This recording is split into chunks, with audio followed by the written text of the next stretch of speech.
2월 16일 월요일 새벽 예배를 드리겠습니다. 사도신경으로 신앙 고백하겠습니다. 나는 전능하신 아버지 하나님 천지의 창조주를 믿습니다. 나는 그의 유일하신 아들 우리 주 예수 그리스도를 믿습니다. 그는 성령으로 잉태되어 동정녀 마리아에게서 나시고 본디오 빌라도에게 고난을 받아 십자가에 못 박혀 죽으시고 장사된 지 사흘 만에 죽은 자 가운데서 다시 살아나셨으며 하늘에 오르시어 전능하신 아버지 하나님 우편에 앉아 계시다가 거기로부터 살아있는 자와 죽은 자를 심판하러 오십니다.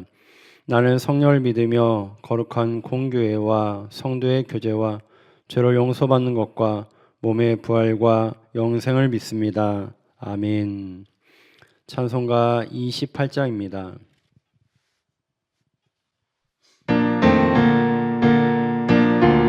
네, 모니터 소리 좀만 내려주세요.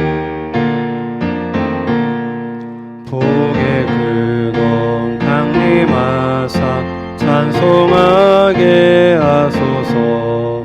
한량없이 자비하신 증량할 길 없도다. 천사들의 찬송가를 내게 가르치소서. 구속하신 그 사랑 항상 찬송합니다.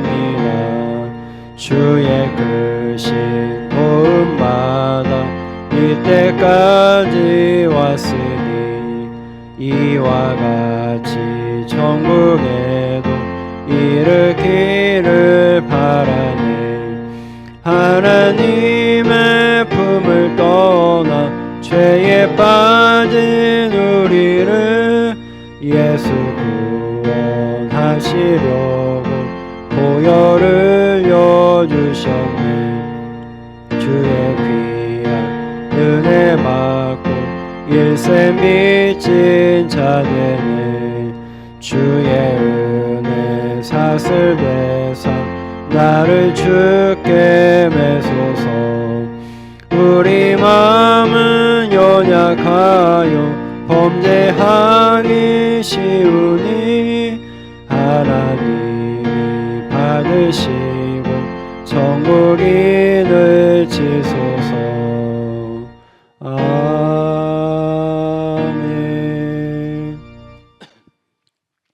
오늘 우리에게 주시는 하나님의 말씀은 신약성경 요한복음 6장 1절에서 15절의 말씀입니다. 신약성경 152면에 있는 요한복음 6장 1절에서 15절의 말씀입니다. 하나님의 말씀을 봉독하겠습니다.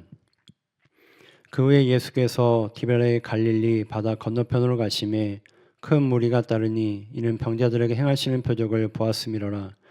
예수께서 산에 오르사 제자들과 함께 거기 앉으시니 마침 유대인의 명절인 유월절이 가까운지라. 예수께서 눈을 들어 큰 무리가 자기에게로 오는 것을 보시고 빌립에게 이르시되 우리가 어디서 떡을 사서 이 사람들을 먹이겠느냐 하시니 이렇게 말씀하심은 친히 어떻게 하실지를 아시고 빌립을 시험하고자 하심이라. 빌립이 대답하되 각 사람으로 조금씩 받게 할지라도 200데나리온의 떡이 부족하리이다. 제자 중 하나 곧 시몬 베드로의 형제 안드레가 예수께 여짜오되 여기 한 아이가 있어 보리떡 5개와 물고기 2마리를 가지고 있나이다. 그러나 그것이 이 많은 사람에게 얼마나 되겠사옵나이까. 예수께서 이르시되 이 사람들로 앉게 하라 하시니 그곳에 잔디가 많은지라. 사람들의 앉으니 수가 5,000명쯤 되더라. 예수께서 떡을 가져 축사하신 후에 앉아있는 자들에게 나눠주시고 물고기도 그렇게 그들의 원대로 주시니라. 그들이 배부른 후에 예수께서 제자들에게 이르시되 남은 조각을 거두고 버리는 것이 없게 하라 하심으로 이에 거두니 보리떡 5개로 먹고 남은 조각이 12바구니에 찼더라. 그 사람들이 예수께서 행하신 이 표적을 보고 말하되 이는 참으로 세상에 오실 그 선지자라 하더라. 그러므로 예수께서 그들이 와서 자기를 억지로 붙들어 임금으로 삼으려는 줄 아시고 다시 혼자 산으로 떠나가시니라. 아멘. 우리가 1절에 보면 갈릴리 바다가 나옵니다. 여기서 바다라고 하지만 실제로는 호수입니다. 이 당시 고대인들은 이 갈릴리 호수를 보고 그것이 규모가 컸기 때문에 바다로 생각했습니다. 갈릴리 호수의 다른 이름은 디베레아입니다.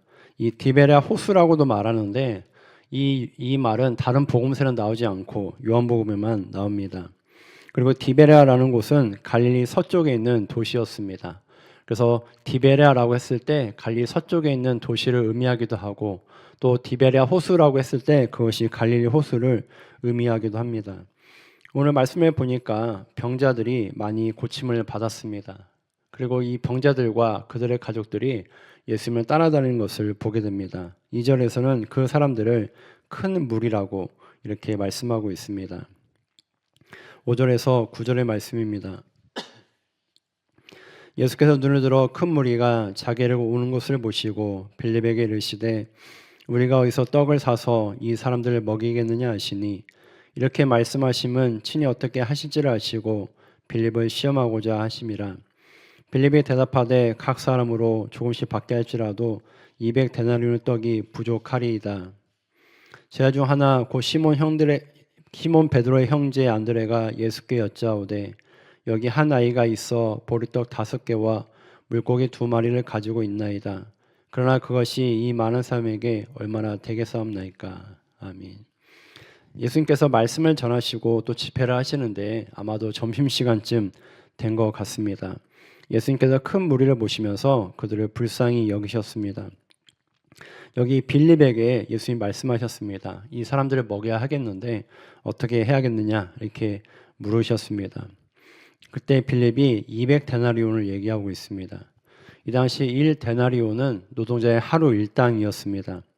이것을 10만원으로 계산한다면 200데나리온은 약 2천만 원 정도가 됩니다. 그러니까 여기에 모인 사람들이 얼마나 큰 무리가 있었는지 알 수 있습니다. 나중에 보면 그 무리의 숫자가 나오는데 그 숫자가 5,000명이었습니다. 이 5,000명이라는 숫자는 성인 남성을 대상으로 계수한 숫자였습니다. 여기에 여자와 어린이까지 한다면 아마도 1만 명이 넘는 사람들이 운집했던 것 같습니다. 예수님께서 빌립에게 이 많은 사람들을 먹여야 하겠다라고 했을 때 빌립이 생각한 것은 계산하는 일이었습니다.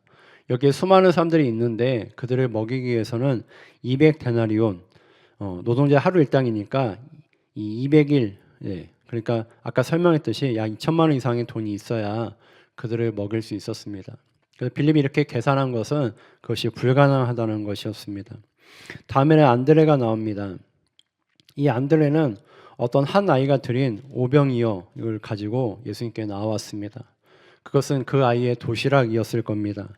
이 안드레가 예수님께 이 오병이어를 드렸습니다. 그런데 빌립이 이것을 드릴 때 뭔가 믿음을 가지고 드리는 게 아니라 예수님께 이걸 드리긴 했지만 그에게 믿음은 없었습니다. 그 도시락을 드리면서 이것으로 누구 코에 누구가 얼마나 먹일 수 있겠습니까? 라고 하면서 예수님께 드리긴 했지만 그의 마음속에 믿음이 없었다는 것을 알 수 있습니다. 10절에서 13절의 말씀입니다. 예수께서 이르시되 이 사람들을 앉게 하라 하시니 그곳에 잔디가 많은지라 사람들이 앉으니 수가 5,000명쯤 되더라.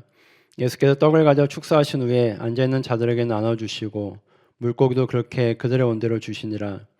그들이 배부른 후에 예수께서 제자들에게 이르시되 남은 조각을 거두고 버리는 것이 없게 하라 하심으로 이에 거두니 보리떡 5개를 먹고 남은 조각이 12바구니에 찼더라. 아멘. 예수님께서 무리를 지어서 잔디에 앉게 사람들을 그렇게 앉게 하셨습니다. 예수님께서 그 오병이어를 가지고 감사기도 하신 뒤에 나눠주시게 했습니다. 여기 보면 나눠줄 때 어떻게 나누냐면 아주 조금씩 분배한 것이 아니라 그 사람들이 원하는 대로 나눠 주었다고 얘기하고 있습니다. 사람들이 원하는 대로 이렇게 나눠주게 하시고 그 나중에 보면 그들이 배부르게 먹었다라고 얘기하고 있습니다. 각 사람의 필요를 따라서 이렇게 나눠주게 하시고 풍성히 나누게 하신 뒤에 그럼에도 그들이 배부르게 먹었다라고 말씀하고 있습니다. 예수님께서 사람들에게 은혜를 주실 때 찔끔찔끔 주신 게 아니라 그들이 원하는 만큼 풍성하게 주셨다는 것을 알 수 있습니다. 그리고 예수님께서는 남은 음식을 거두게 하셨습니다. 여기 보면 버리는 것이 없게 하셨다는 것을 알 수 있습니다. 남은 조각이 12바구니나 되었습니다. 처음에는 5병이어로 시작했는데 여기에 있는 5천 명이 넘는 사람들이 그 음식을 배부르게 먹었고, 그리고 음식이 남았는데 그것을 모아보니까 12바구니나 되었다고 그렇게 말씀하고 있습니다. 이 자리가, 이 식사 자리가 얼마나 풍성한 잔치였는지를 알 수 있습니다. 14절에서 15절의 말씀입니다. 그 사람들이 예수께서 행하신 이 표적을 보고 말하되 이는 참으로 세상에 오실 그 선지자라 하더라. 그러므로 예수께서 그들이 와서 자기를 억지로 붙들어 임금으로 삼으는 줄 아시고 다시 혼자 산으로 떠나가시니라. 아멘. 우리가 그 선지자, 이런 것을 대명사라고 얘기를 합니다. 그 선지자라고 할 때는 이 앞에 어떤 선지자의 내용이 나와야 됩니다. 근데 오늘 말씀해 보면 이 내용 앞에 어떤 선지자의 내용이 나오지 않습니다. 그럼에도 오늘 말씀에서 사람들이 예수님을 보면서 그 선지자라고 얘기를 하고 있습니다.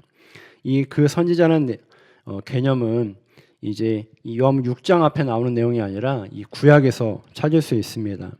신명기 18장에 보시면 모세가 앞날을 예언하면서 이제 나와 같은 선지자가 등장할 것이다 이렇게 말을 했습니다. 그리고 이 그 선지자는 모세를 능가하는 선지자이고 그분은 곧 메시아였습니다. 이 그 선지자의 개념이 신명기 18장, 요한복음 6장, 또 사도행전 3장에 나옵니다. 이 그 선지자는 메시아를 의미합니다. 지금 이 대중들은, 큰 무리라고 하는 사람들은 예수님이 베푸신 이 기적을 보면서 이분이 바로 모세가 말했던 그 선지자다, 메시아일 것이다 이렇게 추정을 했습니다. 그러면서 그들은 예수님을 임금으로 삼으려고 했습니다. 근데 여기 보니까 예수님께서 그 사람들을 피해서 도망을 가셨습니다. 왜 예수님은 도망을 가셨을까요? 자신을 왕으로 삼으려고 하는데 왜 예수님은 도망을 가셨을까요? 아마도 그것은 이 사람들의 모습이 어떤 순수하게 메시아를 기다리고 그랬던 모습이 아니라 자신들의 욕망을 채워줄 존재로 예수님을 자신의 임금으로, 자신들의 임금으로 삼으려고 하는 모습을 보시고 그 자리를 피하신 것 같습니다. 우리 모두에게는 결핍과 부족함이 있습니다. 그것을 하나님께서 채워주십니다. 우리에게 결핍이 있을 때 그것을 하나님께서 채워주십니다. 그런데 우리가 하나님께 나의 욕망을 채워달라고 그렇게 말씀을 드리면 하나님께서 그것은 들어주지 않습니다. 하나님께서 하시는 일은 우리의 욕망을 채워주는 게 아닙니다. 우리의 부족함, 우리의 결핍을 채워주는 것이 하나님이십니다. 우리가 우리의 부족한 것을 채우는 것에 대해서 하나님께 간구해야지 나의 욕망을 채워달라고 간구해서는 안 됩니다. 하나님께서 우리의 영과 육을 보시고 우리의 부족한 것들을 충만하게 채워주시길 바랍니다. 이제 명절의 연휴를 보내시면서 우리의 가족들, 우리의 친지들에게 하나님을 전하는 설 명절이 되길 바랍니다. 우리가 명절은 풍성한 날이고 많은 것을 가진 날입니다. 그러나 누구에게나, 인간 누구에게나 우리는 부족한 것이 있고 결핍들이 있습니다. 우리가 그 풍성한 잔치에서 그런 결핍을 보고 그 사람들에게, 우리 가족들, 친지들에게 하나님을 전하길 바랍니다. 그래서 하나님께서 우리의 모든 가족들에게 함께해 주시고 우리의 결핍과 궁핍한 것들을 채워주시기를 소망합니다. 아멘. 기도하겠습니다. 하나님, 오늘 또 우리에게 말씀하여 주셔서 감사합니다. 하나님, 이 말씀을 받으면서 하나님, 우리의 부족한 것들을 하나님 앞에 나아가게 하여 주시고 우리의 부족한 것들을 하나님께서 채워주시옵소서. 우리의 욕망을 채우기 위하여서 하나님께 나아가는 것이 아니라 우리의 정말 필요한 것들, 영과 육이 필요한 것들을 구하면서 하나님이 공급하시는 것을 보게 하여 주옵소서. 하나님, 이제 우리 명절이 시작되었습니다. 하나님, 이제 가족들을 만나고 친지들을 만나는데 하나님, 그곳이 예수님을 섬기는 자리, 풍성한 잔치가 되게 하여 주옵소서. 하나님께서 우리 모든 가족들의 주인이 되어 주시고 우리에게 풍성함으로 채워 주시옵소서. 하나님, 우리 환우들을 기억하여 주시기 원합니다. 하나님, 환우들을 보살펴 주시고 그들을 치료하여 주옵소서. 외롭지 않게 하여 주시고 하나님이 나와 함께 하시는 것을 경험하게 하여 주옵소서. 이 명절 기간에 오고 가면서 위급한 일이 생기지 않게 하여 주시고 하나님께서 안전하게 보호하여 주옵소서. 예수님의 이름으로 기도드립니다. 아멘.